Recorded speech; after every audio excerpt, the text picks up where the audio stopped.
Polka. Chaque photo a son histoire. C'est la chronique photo de Dimitri Beck de Polka Magazine avec une photo qui fait un peu tousser. C'est dans un ciel chargé de nuages, au milieu d'une campagne bien verte, se détache un jet privé blanc en phase d'approche. Il est sur le point d'atterrir sur le tarmac de l'aéroport Glasgow-Prestwick en Écosse. Au premier plan se découpe la silhouette floue de 4 spectateurs, probablement des plane spotters. Vous savez, ces observateurs et passionnés d'avions qui les prennent en photo et qui suivent tout leur aller et venu.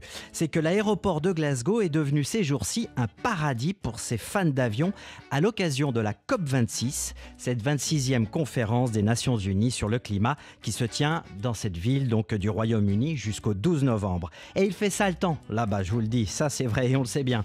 Et partout d'ailleurs sur notre planète.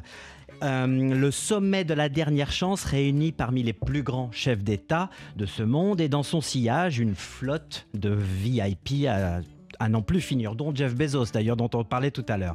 Tout ça pour éviter une catastrophe climatique et environnementale annoncée à l'avance. Si ce n'est que cette photo prise par Dylan Martinez de Reuters le 2 novembre dernier contribue à nous parler de ce balai incessant des jets privés à Glasgow pour transporter ce beau monde. Plus de 400 jets privés sont venus avec tous ces VIP.